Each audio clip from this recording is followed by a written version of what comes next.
Welcome to Commander Pop Culture, a place to gather magical information with some laughs, might I add. Hello everyone, right now I'm playing Xavier Sal, the Infested Captain. I like this hand, I have all my colors, so. I also got a rock. I have a way to start applying one of my ways of winning. I'm focusing more on the part where you sack a creature to proliferate. Removing a counter just to populate is just inherently a weaker ability. But my second way of winning in this deck is actually making infinite tokens. I need a token in play. I need something that puts a counter on my creatures as they come into play, like Master Biomancer and Intruder Alarm. And how that works is the token has a counter on it, or something has a counter on it, and I remove that counter to populate the token. Token comes down, Master Biomancer triggers, Intruder Alarm triggers, and the loop goes like that.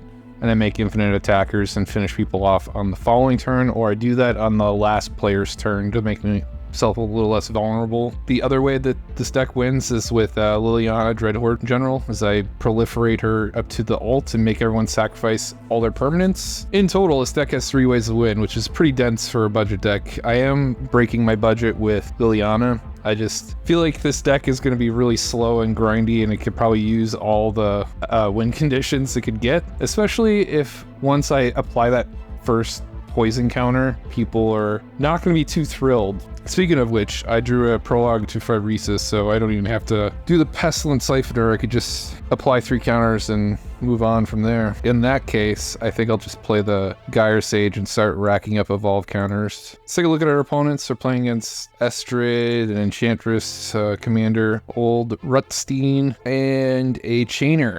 Well, I'm pretty sure the Chainer deck isn't going to be a fair one either. Bad experiences against Chainer. I busted my typical cap of $5 with Liliana. Everything else is $5 or less. It's a pretty sweet deck. I think in total, in paper, this is like $160. And then on Moto, it's $35. I only had to pay $4 of that price. I actually play all these cards already. A lot of staples in Magic are actually pretty fairly priced. I'm gonna play my commander next because he does have Summoning Sickness, and I want to get this Gyre Sage up in power. This board's really empty though. I kind of want to take advantage of that and get this Tezzeret down as soon as I can. Ultimating him would definitely make it so I could finish this game up in a more timely fashion. From what I've been noticing in the shadow play of this deck, it's pretty sluggish. Once I get the clock started, there's a clock. Getting that first poison counter was the hardest thing, which is why I included these little toxic and infect creatures, but the best ones are definitely the thing that just blanket throws them on. Now I need your help getting the SARS onto the blankets. And then I don't have to rely on combat to get the ball rolling. So I kept a really good hand. Fortune smiles on us tonight. I am a little worried about Hitman. He's got 3 blue up and he's playing with mana drains. The guy on the right made this lobby and he said sweaty casual. This doesn't feel too terribly casual. Albeit I think they're pretty cheap on Moto. Let's take a look at those prices actually. I'm kind of curious. Chromox at its cheapest is $4.60. Mana Drain you could buy for 94 cents on Moto. And if you've ever wondered, how nice the price is on Moto, that's a pretty good indicator of what it's like. Do you just tap down for no reason? All right. I did draw my land, so I could go for Tezzeret and just walk into this counter magic that I'm sure this guy has. The upside is just too good to ignore, so we're gonna try for it. If he counters it, it'll suck. Hey, he didn't counter it. All right. So now, the beauty of planeswalkers that put little dudes into play is they're fodder for my Xavier, and I advance my game plan even faster than what it was before. We'll just hang back. Not going to win by combat damage. My tips for Fact or Fiction kind of stuff is you always take the 2 best cards and you split them up. Keep the Mystic Remora and the Force of Will separate because those are the 2 best cards. He already has a Aura Silence. Yeah, this is probably the best setup he could do. The better pile is definitely the Mystic Remora because he's down to 3 cards and he wants to refill. He guarantees land drops for at least the next 2 turns. Yeah, called it. He picked the Mystic Remora pile because card advantage is king in this format. I can't yield just in case someone tries killing my commander or something. You want to get some value out of the deal. I could proliferate my Gyre Sage and my Tezzeret. Man, for an Enchantress deck, he does not like playing at sorcery speed. It's a little strange. Underrealm Lich is pretty sweet. Wow. Must have drew into that, because there's no reason why I should have got my Tezzeret. Just barely out of reach. Get 2 mana. I like it though. I like an empty board. So keep doing me a solid over there. Piss off the other folks and let me play my slow game here. Should I put a creature card from the graveyard into the battlefield? Nice. Well, not me. I guess it's better that he uses this now than later. This is pretty good card advantage though, and a pretty solid body. You can pay 4 life to make this indestructible. It also gets around things like Narset, Parter Veils, and Wheels, because it's a replacement effect. That's why a lot of people kind of play Underrealm Lich, is so you don't get got by those kinds of effects. If you want some interesting tech, I hope you learned something from that. There's all kinds of cards that could actually alter your draw. I think the other one is Urabrask.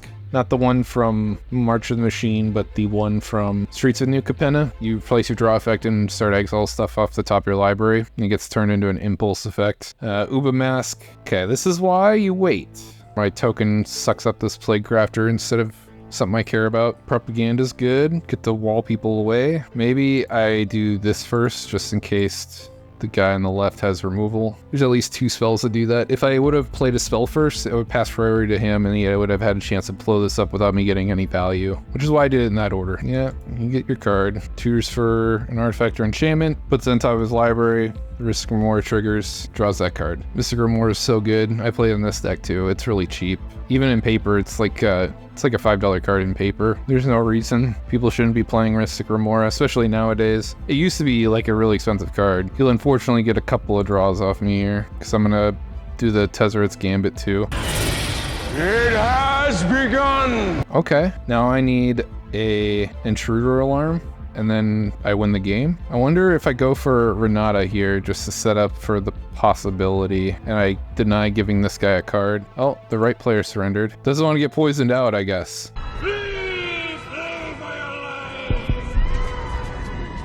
What did he get? Ghostly Prison. Okay. I've actually never played Proliferate on Moto before, so this is a first for me. Never had to click anything and do all of these shenanigans. I unfortunately didn't draw into a land.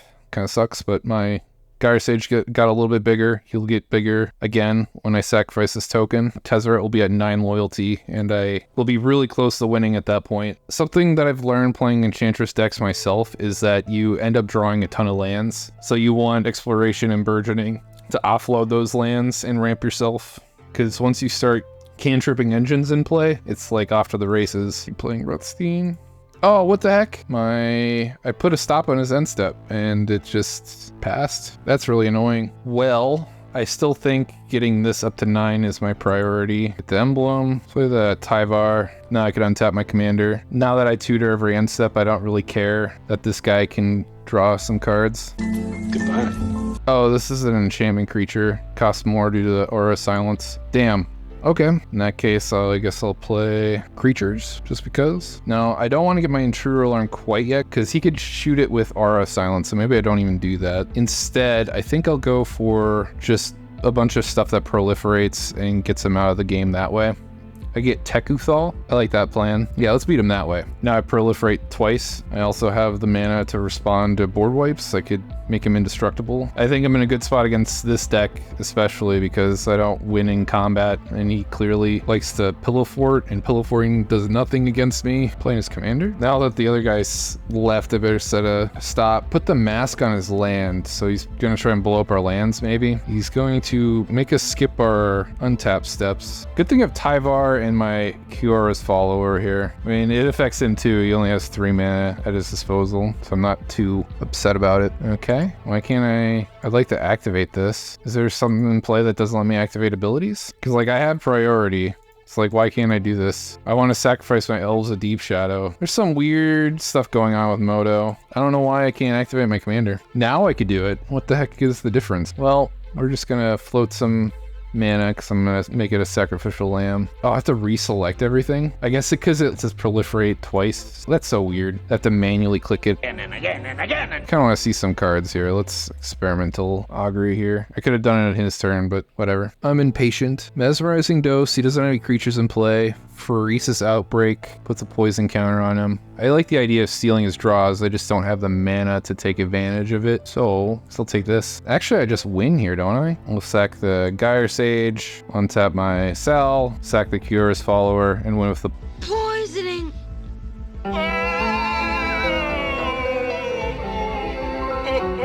And that's the game, folks. For a slow, dirtily deck, I was not expecting to do it there. If the other players had stayed, they would Die screaming alongside! Hitman here. Just because I was proliferating and they all would have had the same amount of counters on them. I think this guy in the left was definitely trying to pub stomp us a little bit.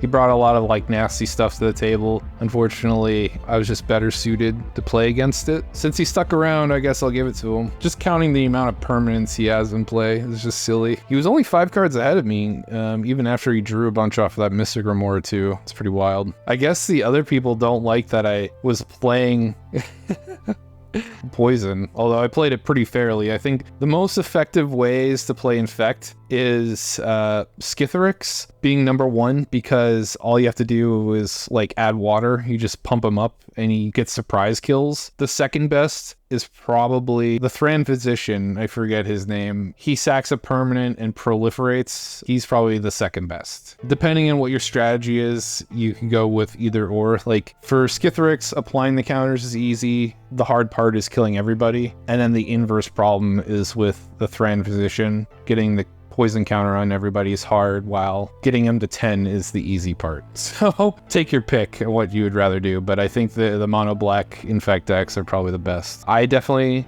love playing this deck. I got an Infect win last week when I played my Indoraptor deck. That was more of the classic Tainted Strike surprise kill.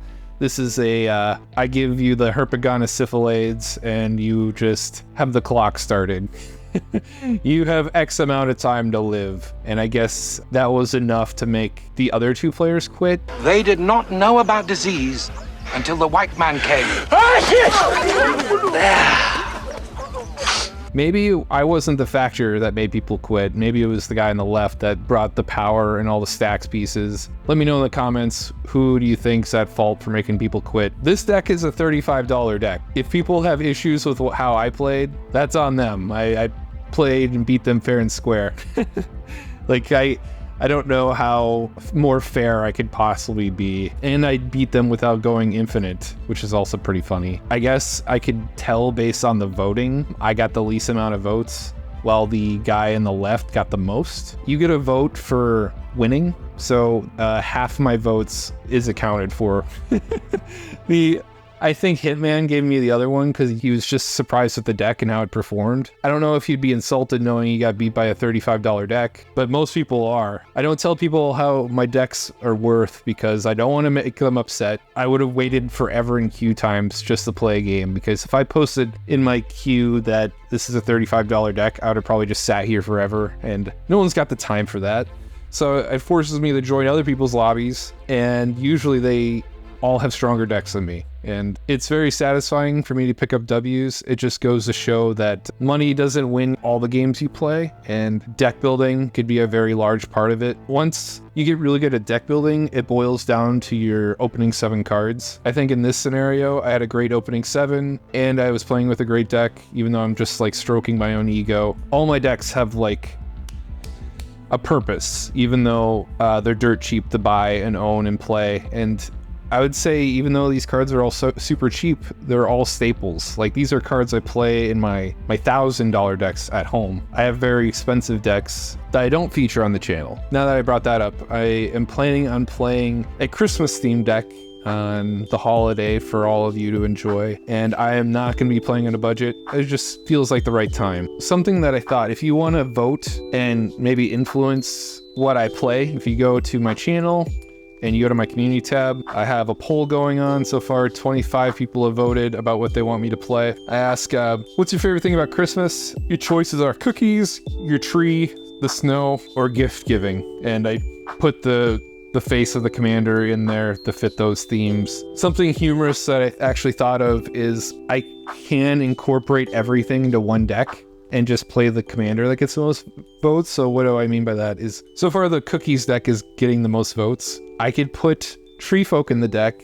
I could fill it with snow permanents, and I could put Group Hug to fit the theme of gift giving, which would be kind of funny. If that was the case, this would be a very expensive deck, but wouldn't have the purpose of winning. It'd just be for the holidays, for the shits and giggles of it. Let me know in the comments how you feel about that idea. If you don't like it, then I won't do it. I'll just play this ultra competitive Bernard deck. I've already featured it on the channel as a budget deck, so maybe if people want to see what it's like at its max capacity. I'm no stranger to playing CDH. I don't play it that often on my channel. Normally when I play CDH, I like to play one-on-one because I'm playing with strangers, and there's a lot of like factors I can't control. Like I can't control when someone gets butthurt and wants to just torpedo the game, and then I end up recording a lot. Or we get people that want to play CDH but are incapable of making CDH decisions, if you know what I mean. Like the classic is not paying for Ristic Study triggers. I hate you!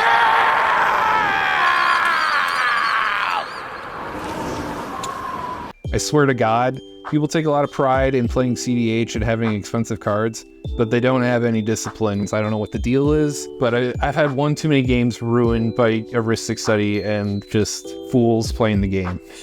I like playing CDH one-on-one, or if I'm playing in a group of 4, it's with 3 people I know personally, and no one gets angry in those games. We shuffle and play. Everyone makes, you know, very adult decisions and makes high-level gameplay. I've yet to like stumble across that in a random pot of 4 players. That's just a gripe I have though in playing on Moto. Again, make a vote for the holiday. If you liked what you saw and you stayed to the end, subscribe. I'm only 2 away from actually reaching 300 subscribers, which is pretty darn cool. It'll be a nice little milestone for the channel, and maybe we'll do something special for that too. Everyone take care now. Have a great night. Bye.